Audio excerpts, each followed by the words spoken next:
Tyrone Bowman live. Today I'm going to take some time in detail to talk about a man whose importance is still significant and relevant within today's world. Though many are trying to erase and eradicate his name, legacy, and history, with us it will never happen. There's a video that was sent to me, I think it was recorded a couple of years ago, and it is an interpretive rendition of Stevie Wonder's Happy Birthday song in tribute to the late Reverend Dr. Martin Luther King Jr. Quote, years after rallying in the nation's capital under the presidency of Ronald Reagan to establish a national holiday honoring Martin Luther King Jr.'s birthday, Stevie Wonder released a rendition of the Happy Birthday song to bring awareness and impact to that campaign. So here is a rendition of the Happy Birthday song, which has remained vibrant throughout the years. And after you hear this spirited rendition, I think this was recorded by park rangers several years ago. And credit has to go to you know what, I can't even see the person's name because it's written so small. And I want to give them credit for the video. So I have to find it later. And I'll tag it. Well, check this out, then I'm going to go into who Dr. King is. You know, a lot of people in this generation don't really know much about Dr. Martin Luther King Jr., except that little bit of stuff that they were told when they were in school. They don't really know the depthness of the man, his significance and the purpose for his life and for his ministry and the work that he did. Well, I'm going to go into it all today. Check it out. Just listen to this, then we'll get started. So it's turned up.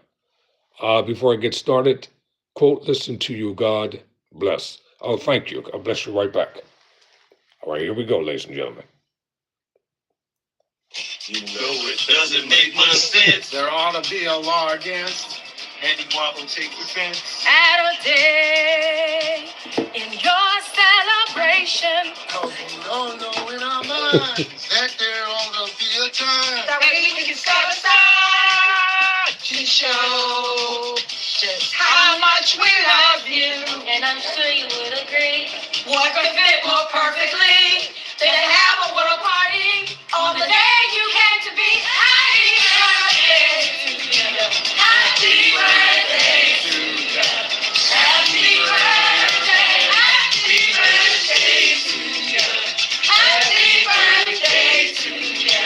Happy birthday. Happy birthday, Dr. Martin Luther King Jr. from the Martin Luther King Jr. National Historical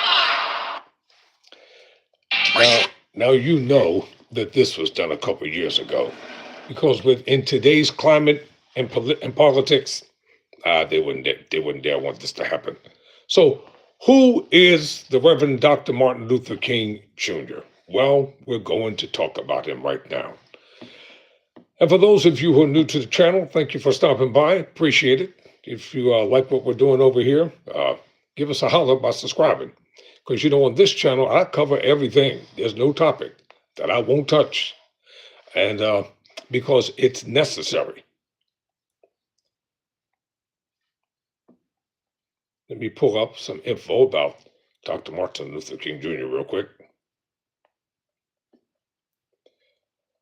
So how's everybody doing out there? I want to take time to acknowledge each and every one of you all today, whether you're pro or con. It's all good. So I want to be able to do that. Well, you know, I found some information. Let's find out what Wikipedia has to say about Dr. King. And I know his story very well, and I feel as though that they are very misleading in what they're talking about. I will call it out, and I will tell the pure truth. All right, quote. It says Martin Luther King Jr., and I'm going to say Reverend Dr. Martin Luther King Jr., was originally born Michael King Jr., January 15th, 1929, and he was assassinated on the 4th of April of 1968 in Memphis, Tennessee. He was on the balcony talking to some of his aides. And Dr. King was a historic Baptist minister and a freedom fighter and civil rights activist.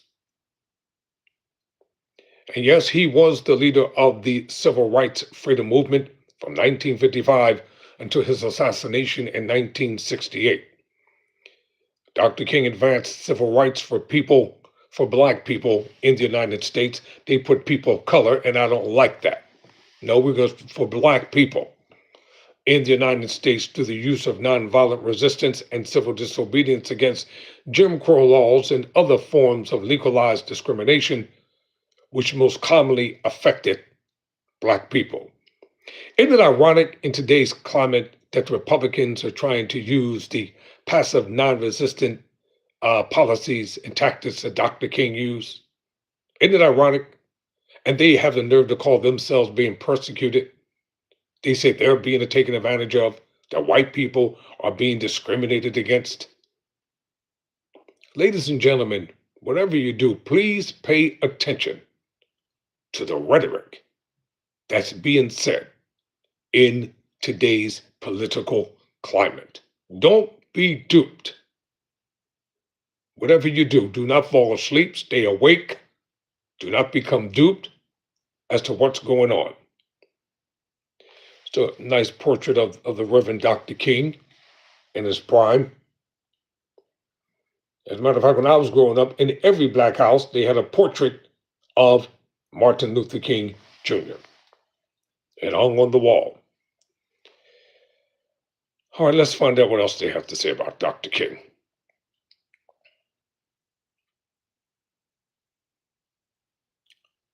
So I'm going to read their synopsis, and then I'm going to break it down to you. Quote, a black church leader. He was a Baptist church leader. You know, Wikipedia, you need to get your facts straight when it comes to Dr. King. You're not going to marginalize and not acknowledge who he really was. He was an ordained Baptist minister. He was the co-pastor of the Dexter Avenue Baptist Church, where his father, the Reverend Martin Luther King Jr., was the senior pastor. King participated in and led marches for the right to vote, desegregation, labor rights, and other civil rights. He oversaw the 1955 Montgomery bus boycott and was the first president of the Southern Christian Leadership Conference. As a matter of fact, he was its founder, leading the unsuccessful Albany movement in Albany, Georgia, and helping organize nonviolent 1963 protests in Birmingham, Alabama. King was one of the leaders of the 1963 March on Washington. He was the final leader who closed it out, as we say in the church. He was the closing out individual. And here they have a quote from his I Have a Dream speech. And he helped to organize two of the three Selma to Montgomery marches during the 1965 Selma voting rights movement. There were dramatic standoffs with segregation authorities who often responded violently. No kidding, Sherlock. Whenever protests or individuals are protesting against injustice of any kind, but the worst part is that they don't want to talk about what happened back then because they don't want to be reminded. Why not? It's a historic fact that some of the most vicious race riots that ever happened in the history of America happened down in those hick, southern, racist, bigoted towns. Selma, Birmingham, all these places, especially Mississippi, Tennessee, Florida, Chicago. The civil rights movement, it was not a game, ladies and gentlemen. It was not a joke. People today, they're playing with the right to vote. They're trying to diminish the importance of the work of Dr. King and trying to tarnish his life and his legacy. but they don't want to talk about their personal lives and the stuff that they've done that they don't want anybody to know about. But I'm not going to allow anyone to trash or talk about the Reverend Dr. Martin Luther King Jr. Because if you do, I'm going to dig up all the dirt that I can find on you, and I'm going to talk about it. No one's going to tarnish the legacy of Coretta Scott King, because he couldn't have done it without her. Or the Reverend Ralph Abernathy. These were brave men and women who fought and bled and died, risked everything that they had so that generations who would come after them would not have to put up with the racist, bigoted, segregationist injustices that they were raised up under. So according to this, there were dramatic standoffs with segregationist authorities. Of course, there were segregationists. They were racist, who often responded violently. The civil rights movement achieved potential legislative gains in the Civil Rights Act of 1964, the Voting Rights Act of 1965, and the Fair Housing Act of 1968, all of which have been gutted and done away with. And it didn't come without a price. It didn't come without massive demonstrations. As a matter of fact, I would recommend everybody to look at Eyes on the Prize. Check it out for yourself. It is an accurate portrayal, an accurate historical record of the civil rights movement. If you get a chance to look at it and see what really happened here in America that they're trying to cover up and pretend that it did not happen. Well, it did. And Dr. King was assassinated. He didn't lay down his life, they took his life. King was jailed several times, 39 times to be exact, along with Reverend Ralph Abernathy, the FBI, J. Edgar Hoover, who had a vitriolic hatred for King, considered King a radical, and made him an object of great surveillance. From 1963 until his death, FBI agents investigated him for possible alleged communist lies or ties, spied on his personal life, and secretly recorded him in 1964. You know, you got to be nasty and dirty and low down to record the deepest, most inner personal parts of a person's life. Hoover was no angel. Upon his death, he ordered that all of his records be burned. He kept files on every politician, every civil rights leader in America. How do you think he had so much power and stayed in power so long? Because he had the dirt on everybody. That's how he did it. In 1964, the FBI mailed King a threatening and ominous letter, which he interpreted as an attempt to make him commit suicide. No, it wasn't an interpretation. That's what the letter said. Dr. King won the 1964 Nobel Peace Prize for combating racial inequality through nonviolent resistance. In his final years, he expanded his focus and the civil rights movement to include opposition towards poverty and the Vietnam War. And they said that King was wrong on both issues. One of his last major speeches, I think his last major speech, was given at the Riverside Church in New York City in opposition against the Vietnam War. And history has proven he was right. As a matter of fact, the Vietnam War cost President Lyndon B. Johnson from being elected into a second term, because he was sworn in as the president of America upon the assassination of John F. Kennedy. And Johnson would not run again, and he said he would not accept his party's nomination to run.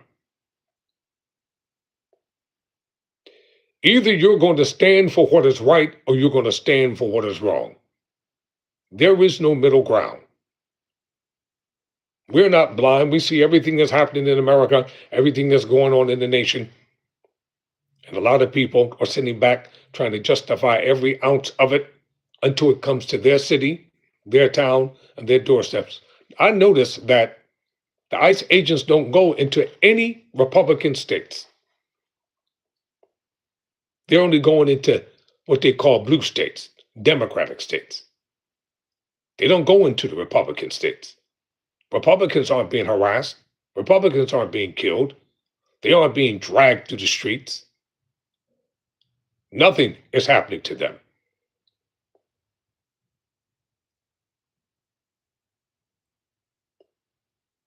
Yeah, truth hurts, doesn't it? Truth is reality. In 1968, Dr. King was planning a national occupation of Washington, D.C. to be called the Poor People's Campaign when he was assassinated on April 4th. Now, on April 3rd, Dr. King gave his final speech titled, "I've Been to the Mountaintop." If you get a chance to look it up, the speech is 43 minutes in length. Don't go by that little excerpt that the news media keeps giving you every year, the propagandist news media. I've been to the mountaintop. That's all they want to say. Just like every year in August, they just give you one clip of his I Have a Dream speech. Listen to the entire speech. Read it for yourself or listen to it for yourself. And after giving his final speech at the national headquarters of the Church of God in Christ, Kojic, in Mason Temple, the next day, he was assassinated. James Earl Ray was convicted of the assassination. Dr. King's death led to riots in U.S. cities. They tore him up. It's one of the worst. It was the worst riots in the history of America. Every major city went through it. King was posthumously awarded the Presidential Medal of Freedom in 1977 and Congressional Gold Medal in 2003. Dr. Martin Luther King Jr. Day was established as a holiday in cities and states throughout the United States beginning in 1971. The federal holiday was first observed in 1986 after major protesting because Ronald Reagan did not want King to have a holiday. I said Ronald Reagan didn't want to, even though eventually he signed it into law.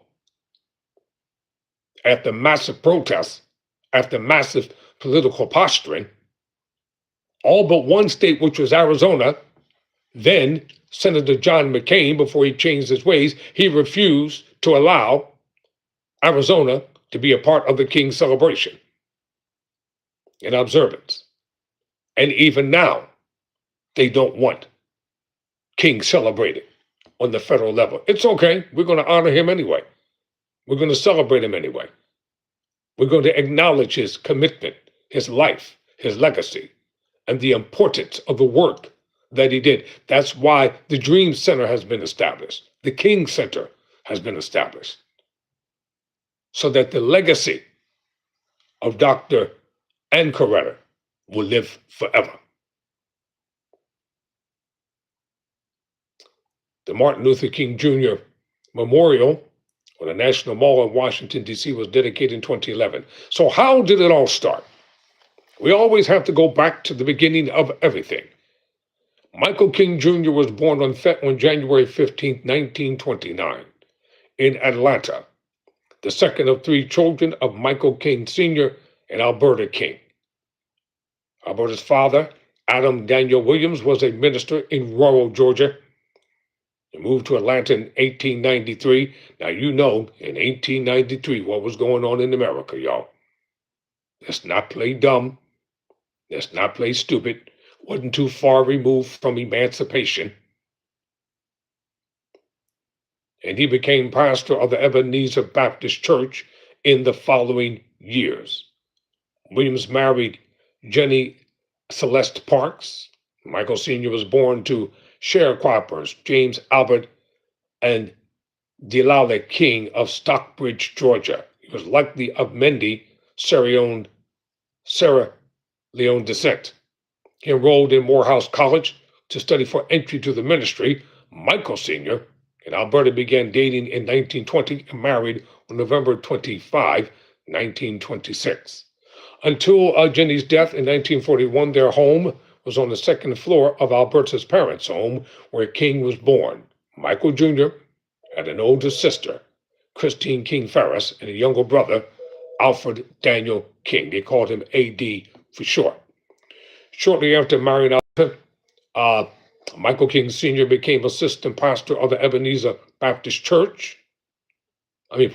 Soon after, he married King's mother, Michael King Sr., became assistant pastor of the Ebenezer Church. Senior Pastor Williams died in the spring of 1931, and that fell upon Michael Sr., who took the pastoral. With support from his wife, he raised attendance from 600 to several thousand. Back then, it would have been considered a megachurch. In 1934, the church sent King Sr. on a multinational trip. One of the stops began in Berlin for the 5th Congress of the Baptist World Alliance, or BWA. He also visited sites in Germany that are associated with the Reformation leader Martin Luther. In reaction to the rise of Nazism, the Congress of the BWA adopted in August 1934 a resolution saying, quote, "This Congress deplores and condemns as a violation of the law of God, the Heavenly Father, all racial animosity,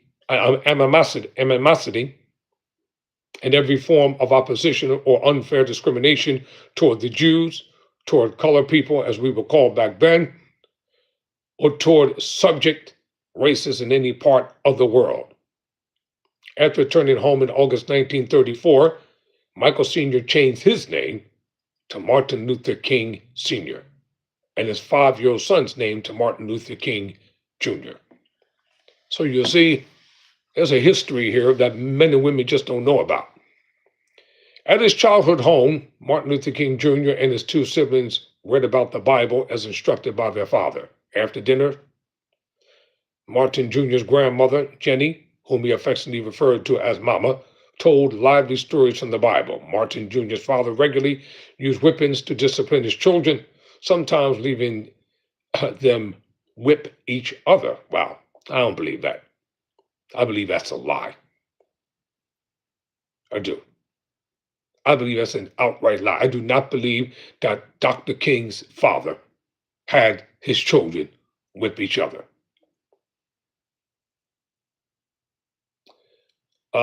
Dr. King Sr. later said that Martin was the most peculiar child. Whenever you disciplined him, he'd stand there and the tears would run down and he'd never cry. Once when Dr. King witnessed his brother A.D. emotionally upset his sister Christine, he took a telephone and it says, she choked A.D. unconscious with it. When Martin Jr. and his brother were playing at their home, A.D. slid from a banister and hit Jenny by accident, causing her to fall unresponsive. And Martin King Jr., believing his sister was dead, blamed himself and attempted to punish himself. But he rose from the ground after, jumping out of the second-story window, hearing that his sister was alive. Dr. King had a compassionate spirit about him even from childhood. He didn't develop that simply because he became grown. Dr. Martin Luther King Jr. became friends with a white boy whose father owned a business across the street from his home. In September 1935, when the boys were about 6 years old, they started school. King had to attend a school for black children, Yonge Street Elementary School, while his playmate went to a separate school for white children only. Soon afterwards, the parents of the white boy stopped allowing King to play with their son, stating to him, quote, "We are white and you are colored," end quote. Racism starts in the home. Did you hear what I said? Racism is a behavior that's taught and learned. They don't just get this way when they're grown. They inherently are taught how to be bigots, taught how to be racist, taught how to despise other people because of the pigmentation and the color of their skin. That's how it's learned.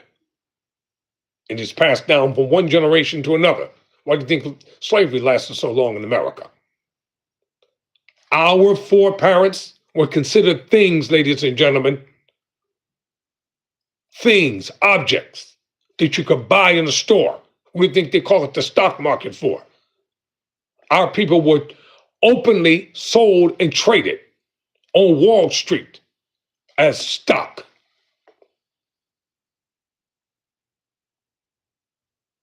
They became their personal property, just like athletes are today. They sign these extensive long contracts, and they're the property of the owner of the team. Or you can call them whatever you want, their property to the owners of the team that they play for. That's why the owner of the Dallas Cowboys said, if any of my boys, as he called them, that's how you know he's a racist, kneel down in any of the games in protest, that they will be punished severely. What kind of BS was that? See, a lot of these athletes, they're not going to talk like this because they're under contract. They love that money. They love that fame. They love that power. They love the lifestyle. But at the end, Mr. Athlete, when your playing days are over, where do you think you're going to go to? Your money won't shield you from racism. Your money won't shield you from bigotry. Your money will not shield you from what's going on in this world. So Dr. King was stopped. He couldn't play with his white friend anymore. When King relayed this to his parents, they talked with him about the history of slavery and racism in America. Y'all need to have this talk too, ladies and gentlemen. Stop just letting your children play video games. Stop letting them think that they live in la la land. Stop letting them believe that everything is so wonderful and hunky-dory in America. Sit down and talk to them about systemic racism and slavery and the historiology of it. Let them know what they're going to face in this world when they grow up. And after King's father had a conversation with him, he would later say, it made him determined to hate every white person. His parents instructed him that it was his Christian duty to love everyone. Well, I don't love everyone. I'll just tell you the plain truth. I don't love my enemies. I don't know about y'all. I don't.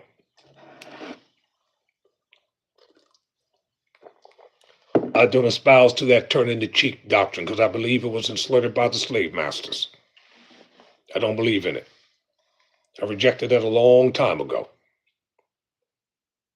Oh, yes, I did. I rejected it and I don't practice it. If you don't love me, I don't love you. If you don't like me, I don't like you. If you don't respect me, I don't respect you. Respect is earned. It's not given. That's the problem with a lot of marriages. People get married for all the wrong reasons. And love ain't it. I mean, love should be it, but most people get married for comfort, for money. Some women get married just to get out of their parents' house, to get away from their nagging mother. It's the truth anyhow.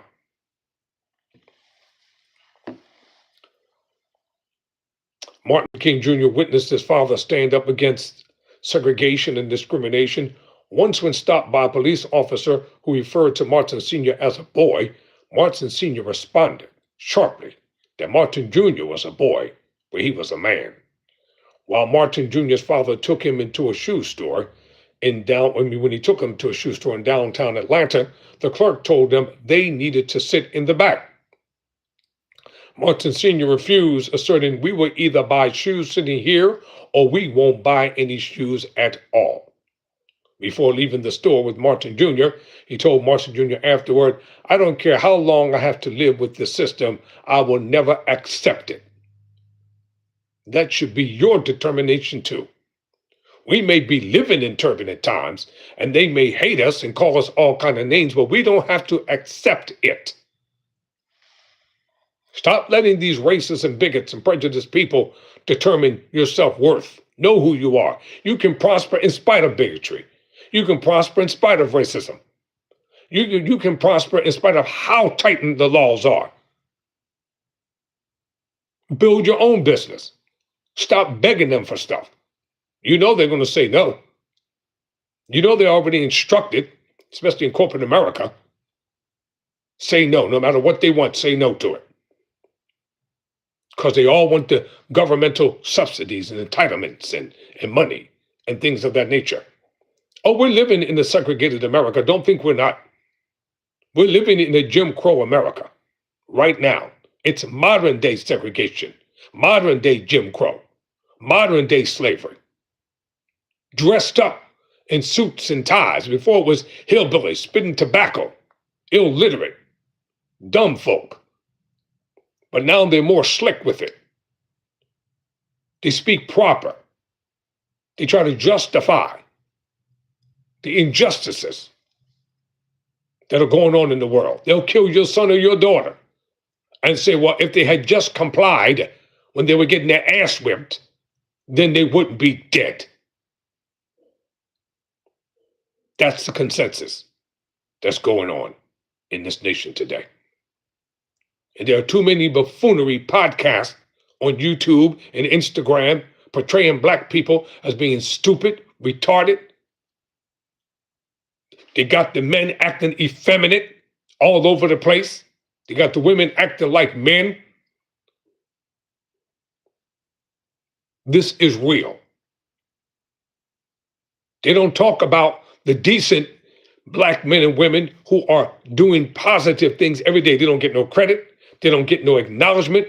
No matter how educated you are, no matter how many laws you keep, no matter how respectful you are, you've got this certain element under the underlying people in this nation that think they're going to continue to call us out of our place and disrespect us.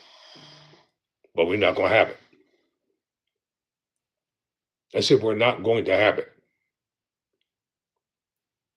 Know who you are. So Dr. King made a choice. Either we're going to buy them in the front of the store or we won't buy them at all. And don't give your money to companies that don't care nothing about you. Look into where these companies invest their money and the causes and things that they support. You would be shocked. You would be shocked where Walmart and Chick-fil-A, who call themselves a religious organization, where they send their money to, because they're all MAGA Republicans. They're all MAGA Republicans. All the major corporate people in America are MAGA Republicans. But they want our money. If they don't respect, listen, if they don't respect me, you don't respect my money. I'll go to a thrift store and buy clothes before I go into a racist store and be treated like I'm a slave. I'll go and buy secondhand clothes and wash them and clean them and iron them and wear them. Oh, yes, I will in a heartbeat. Dignity. Dr. Martin Luther King Jr. had dignity. In 1936, Martin Sr. led hundreds of African Americans in the Civil Rights March to City Hall in Atlanta to protest voting rights discrimination. So Dr. King learned it from his father. Martin Jr. later remarked that Martin Sr. was a real father to him. So when Dr. King Jr. memorized hymns and Bible verses by the time he was 6 years old, beginning at 6 years old, he attended church events with his mother and sang hymns while she played the piano. His favorite hymn was, I Want to Be More and More Like Jesus. King later became a member of the junior choir in his church. He enjoyed opera and played the piano. King garnered a large vocabulary from reading dictionaries. He got into physical altercations with boys in his neighborhood, darn right, but oftentimes used his knowledge of words to stop or avoid fights. King showed a lack of interest in grammar and spelling, a trait that persisted throughout his life. In 1939, King sang as a member of his church choir I don't believe he was dressed as no slave for the all-white audience. That's a damn lie.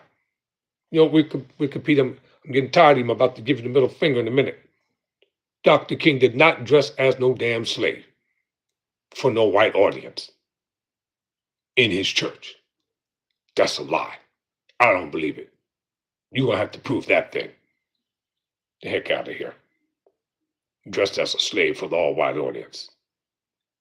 At the Atlanta premiere of Gone with the Wind. I don't know who concocted that lie, but you know what? I know you're an MF liar. Yeah, I said it. He did not dress as a damn slave for the premiere of Gone with the Wind.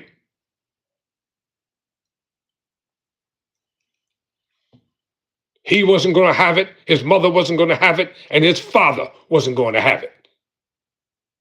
And Black America wasn't going to have it. And Gone with the Wind wasn't a great movie for black people anyway.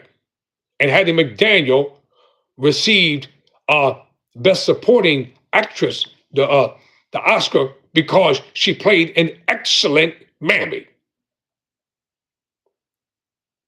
And then she couldn't even come and get the award at the all-white ceremony. They had to give it to her in the kitchen. What kind of foolishness is that?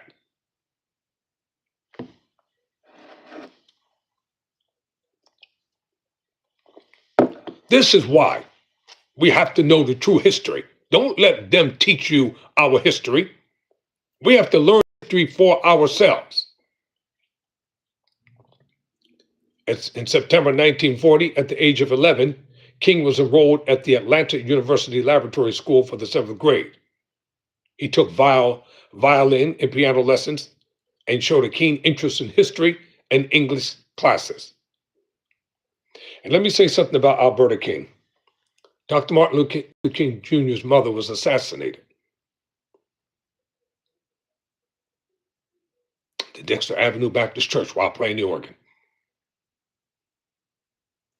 They came in there with the intent to kill the father, but they killed his mother. And those men got together and beat the hell out of that man before the cops got a hold of him. When I tell you they beat the hell out of him, they beat the hell out of him. Dr. King was assassinated. His mother was assassinated. His brother A.D. was murdered.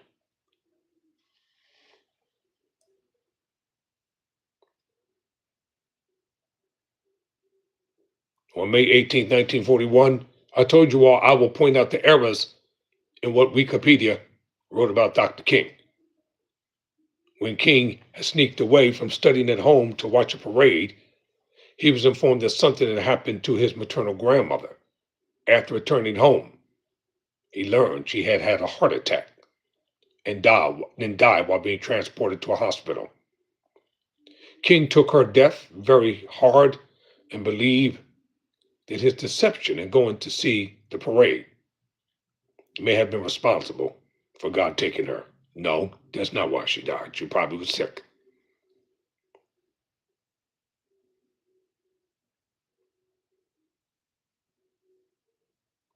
According to this, it said, as a result of the guilt, he jumped out of a second-story window in an attempt to commit suicide, but he survived.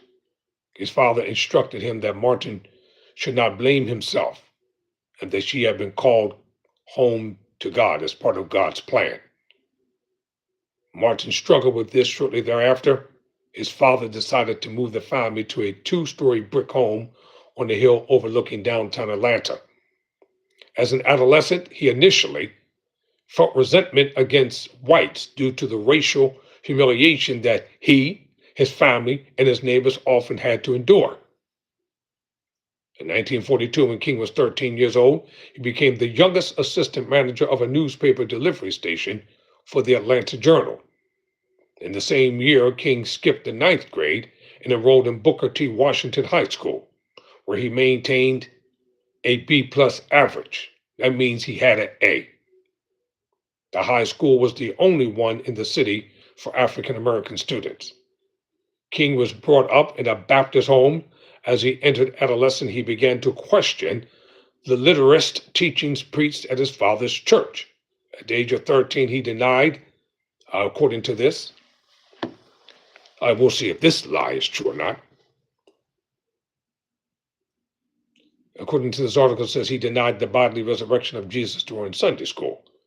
Martin Jr. said that he found himself unable to identify with the emotional displays from congregants who were frequent at his church. He doubted if he would ever attain personal satisfaction from religion. That could be true, because I've questioned a lot of things in church growing up. Yes, I did. I didn't just blindly listen to what the Reverend was saying, and he was basically saying the same stuff every week. I used to have conversations with my mother. I said, does this man really know what he's talking about? This person that you put all your faith in? Do you really know him? That's when I began to read and study for myself. Oh, yes. I read every book in our public library growing up before I graduated from high school, because I got tired of those racist, bigoted teachers lying to me out of their mouths. And I knew they were lying. So I studied for myself. So later on, according to this, so in high school, King became known for his public speaking ability with a voice that had grown into a baritone. He joined the school's debate team. He continued he was most drawn to history and English, and chose English and sociology as his main subjects. King maintained an abundant vocabulary. However, he relied on his sister Christine to help him with spelling, and while King assisted her with math. Dr. King also developed an interest in fashion commonly, wearing polished patent leather shoes and tweed suits, which gained him the nickname Tweed or Tweedy among his friends. He liked flirting with girls and dancing. I'm quite sure he did. He was a young man. His brother A.D. later remarked he kept flirting from chick to chick, and I decided I couldn't keep up with him. So on April 13, 1944, while King was in his junior year, he gave his first public speech during an oratorical contest. In the speech, he stated, "Black America still wears chains. The finest Negro, quote unquote, is at the mercy of the meanest white man." King was selected as the winner of the contest.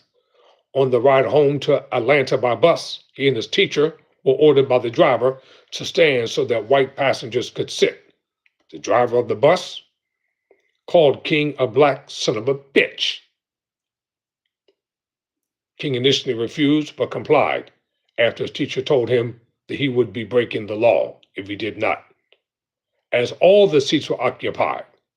And they still trying to put you in the back of the bus now. It's one thing to pay your money and go to the back of the bus because you choose to, and it's another to be put in the back of the bus because it's a mandated law. Those are two different things. All laws are not just. Just because it's a law doesn't make it just. And that's the kind of stuff they try to teach from the pulpit of white churches to their black congregants. Be submissive, be humble, be docile. Don't irritate those good white people, whatever you do. That's the garbage they're still trying to teach today. We ain't having it. I mean, black people, you can go to any church you want to or whatever. But one thing T.B. Bowman ain't going to put up with, I'm not going to put up with no redneck, white, racist MAGA preachers trying to tell me about a God he don't even serve correctly himself. You can bank on that. Ain't going to happen.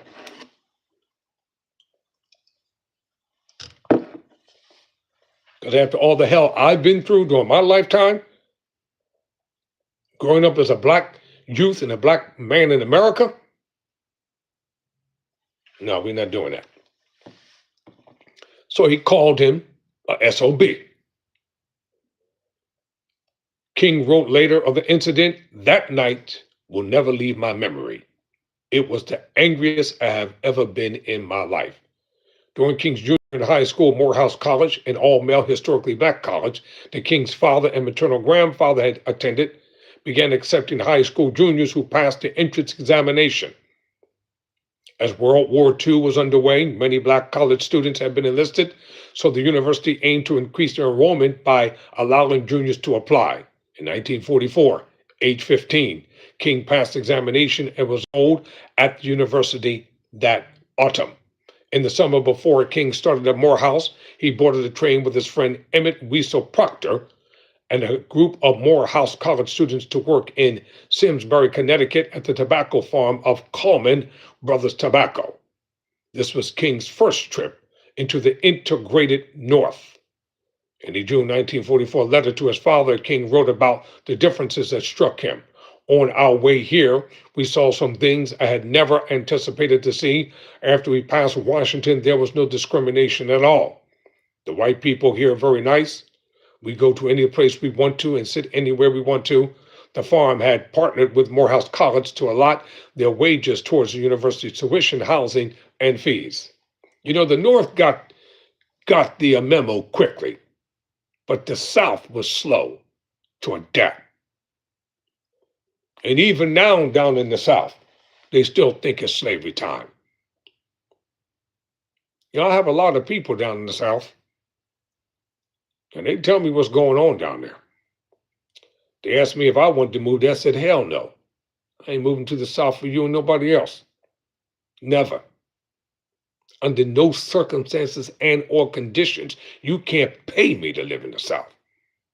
I visited the South and ain't going back. I mean what I say. On weekdays, King and the other students worked in the fields picking tobacco from 7 a.m. to at least 5 p.m. enduring temperatures above 100 degrees to earn roughly $4 per day. On Friday evenings, the students visited downtown Simsbury to get milkshakes and watch movies, and on Saturdays, they would travel to Hartford, Connecticut to see theater performances, shop, and eat in restaurants. On Sundays, they attended church services in Hartford at a church filled with white congregants. King wrote to his parents about the lack of segregation, relaying how he was amazed they could go to one of the finest restaurants in Hartford and that Negroes and whites go to the same church. King also played freshman football. The summer before his last year at Morehouse in 1947, the 18-year-old King chose to enter the ministry. He would later credit the college president, Baptist minister Dr. Benjamin E. Mays, with being his spiritual mentor.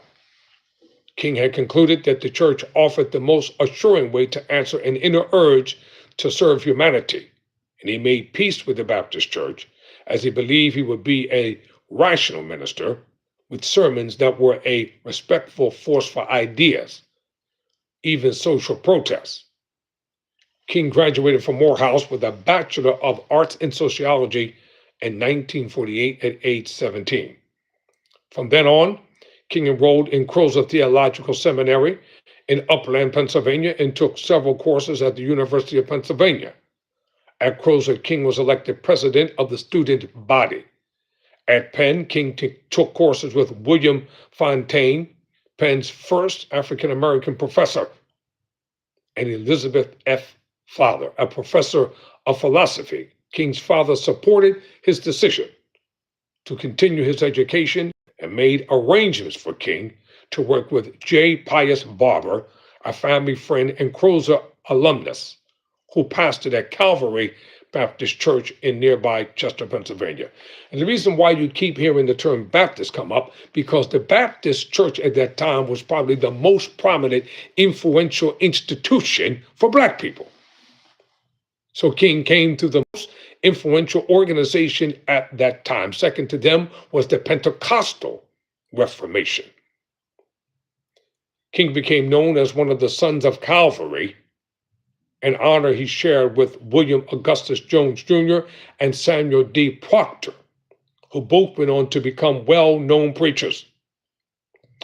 King reproved another student for keeping beer in his room, once saying they share responsibility as African Americans, or as Blacks, to bear the burdens of the Negro race. For a time, he was interested in Walter Rushmbush's social gospel.